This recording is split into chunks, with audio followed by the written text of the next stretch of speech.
Hello everybody, Touchlineashibel here. Welcome to yet another video. And today we're going to be talking about midfielders and transfers, where we're at now. Basically midfielders really. And I want to give a big shout out to Lucia, my colleague. I should have done this shout out a long time ago, but I keep forgetting. But today I remember, big shout out to Lucian who watches my videos and talks to me about them and gives me some tips and some constructive criticisms, I must say. But yeah, I appreciate your input and your support on the channel. Thanks, Lucian. I appreciate. Big ups, man. So news broke last week that Manchester United were closing in on Ederson, and we're actually close to wrapping up the deal. But like I said in one of my videos, what you get with transfers is it sounds like we are very close, and then we are 2 steps backward, and then we're 1 step forward, and then 1 step backward. That's just it with transfers. Is that rumors or reliable sources until it becomes official and the player is holding up the shirt. But with Ederson, now we're hearing that Manchester United are still trying to make a decision internally after traveling to Italy to have talks with Ederson and the club. And they said for now there's no green light yet on Manchester United to go ahead with this deal. So we're basically just waiting, and I think Atlanta are quoting about £40 million for him. That's a bit too high for a player that doesn't play for Brazil and has only played in Atlanta in Italy and has not played in the Premier League before, and he's 27 years old. It sounds like a high price for me. And to be honest, I've not watched much of Ederson, just clips on YouTube. It looks decent, but he's 27. Never left Italy before. It's not going for the World Cup. Ali gets called by Brazil, so I think the price can drop a bit. Manchester United are still slowing down on it. I don't know why. Possibly maybe they're looking at other deals or other midfielders first. I don't know if Ederson had been the first choice all along, but for now we don't know. It's just looking like Manchester United are actually pausing that deal to attend to one. The news was that Manchester United are going to make a big transfer or sign a player before the World Cup. World Cup starts in June on the 15th? Yeah, 15th, yeah. Is that 15th or 11th? Yeah, around that time. But for now, there's been no transfer in. Ederson looks like it's there, but it's not there. We're just waiting. And also, he's got 1 year on his contract. So I think the amount quoted for him by Atlanta should be lesser. It's just my opinion, though. I think another thing that is giving Manchester United the confidence to just wait or to pause on that deal is the fact that he's rejected other clubs and he says he wants just Manchester United. We will see about that. We hope it doesn't change his mind. You know the way these players go, or the way these players act, or the way these players behave sometimes. He might reject other clubs and then go back to accepting one of them if Manchester United keeps stalling on that deal. Do I want him? Like I said, I've just seen clips of him. He looks decent, and right now that midfield is crying for an upgrade. It can be an upgrade, but I wouldn't want just Ederson. Which takes me to the next player, Elliot Anderson at Nottingham Forest. Now, news breaking out today is he's leaning more towards a deal with Manchester City. So he's looking at Manchester City other than Manchester United. I would understand because I'd guess that Manchester City are offering more money to him. So, yeah, I can understand why he's going there. But also, talk about history. Talk about the bigger club. Manchester United are the bigger club. And we are on the ascendancy. Yeah, you might want to say, yeah, Man City are there already, but they've been struggling the past few years. Now Pep has left already, so who would want to go to Man City with Pep not there? We know Man City are going to struggle a bit. So we don't know. We just don't know. With Elliot Anderson, I think he's worth £100 million because I think that's the price that has been quoted for him. I think it's worth 100 million. Do I want to understand Manchester United? Yeah, but I think what the board are doing now is they first ask the player, do you want to come to us? And the player says yes, then they start negotiating with the club. That's what Manchester United do now. They first go to the player, agree terms, and then go to agree a price or a fee with the club, which makes sense to me because before we would agree with the club and then start going back and forth with the player. Maybe the player might not want us, then we'll start trying to tempt the player with money or trying to ask them to come to us, whereas we had agreed a fee with the club already. But since Ineos have come in, they've said no, they don't want to act like that. First ask the player, do you want to come to us? Do you want to play for us? The player says, yes, I want to.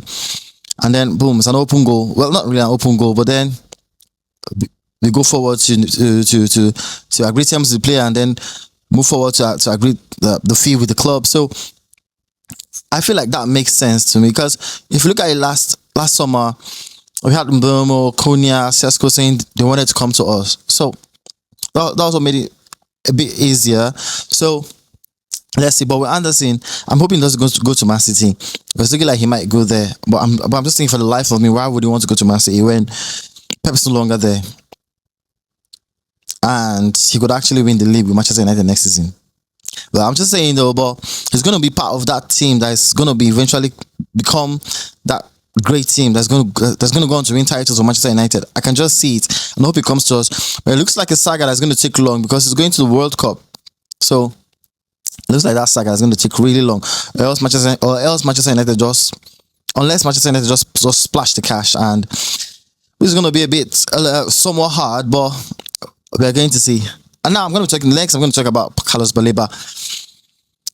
That's still one player I want. I know he's not had a season like he had the last season before this one that just ended.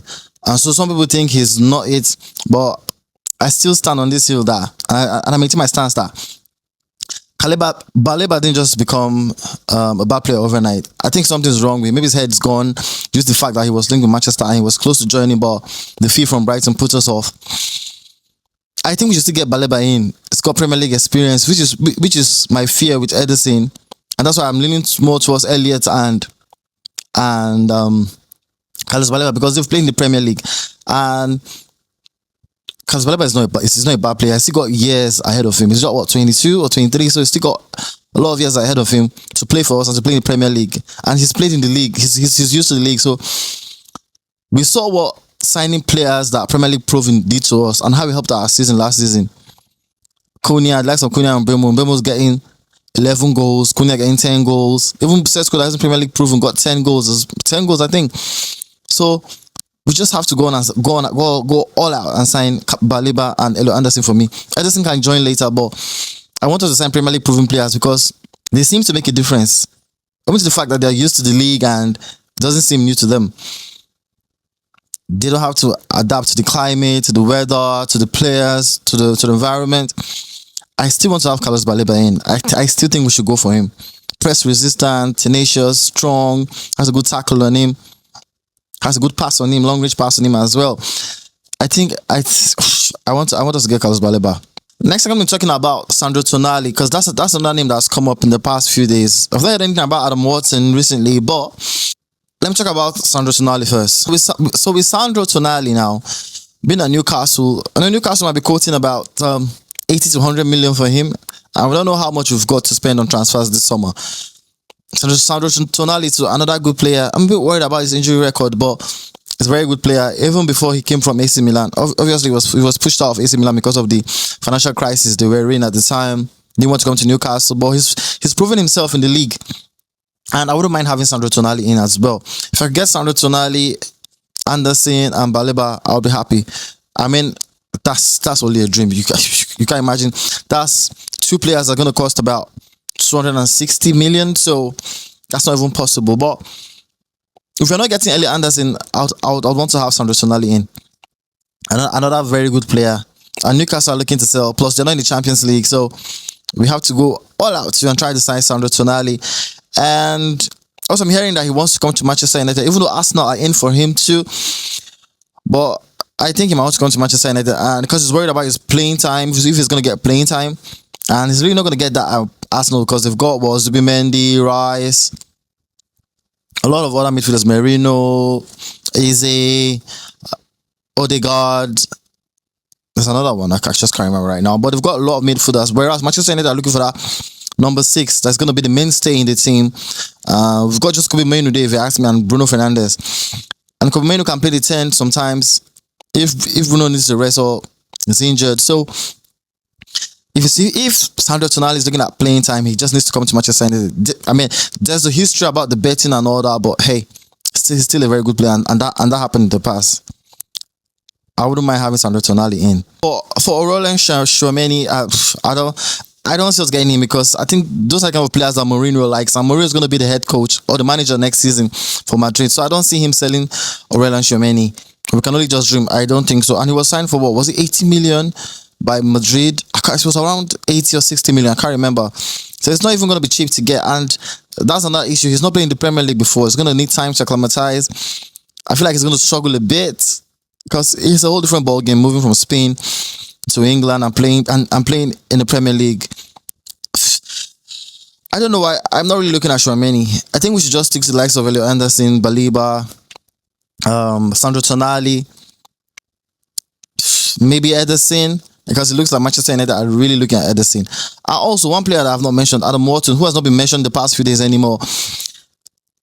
I mean, for the eye test, I watched him at Wembley when England played. I can't remember that team now. England played. Can't remember. Was it Uruguay? Yeah. I saw him. He came on at halftime, played very well, press resistance, forward thinking, likes to play a progressive pass. I don't know why it's suddenly gone quiet on Adam Wharton. It was a bit loud on him last summer in January, but I've not heard anything about him recently. That's another player we can go for, but I know he's not going to come cheap. All these players in Premier League, Baleba, Adam Wharton, Ederson, Sandro Tonali, they're not going to come cheap. So we just have to keep our fingers crossed and see what happens, because I don't think this midfielder saga is going to end any time for Manchester United. And we need about, 3 midfielders? Because we're going to be competing in Champions League, Premier League, Carabao Cup and FA Cup. We can't have just 2 or 3 midfielders. It's not possible. And then put the pressure on the kids, on the youth. We need to get mature and starting midfielders. I just hope we do that. I mean, for now, the noise is all about the midfielders for Manchester United. Nothing about strikers, nothing about outgoings yet. Players that might leave Ugarte because Carrick still didn't use him in the last game. He decided to play Meno and Mount in the pivot. So that's another one. Ugarte might leave. Xerxes might leave to Roma, because Roma, I think they qualify for Champions League. So Xerxes might leave. Obviously, Casemiro and Malacia left as well. I've left already. So I don't know if there's going to be some more outgoings. I think Mount is going to stay. It's really going to start. I don't see him leaving. But that's it on transfers today. Who knows what's going to happen in the next 1 minute, 2 minutes, few hours. We might get here we go. But for now, this is what it is. All right, guys. I'll see you in the next one. Have a good one. Cheers. Bye-bye.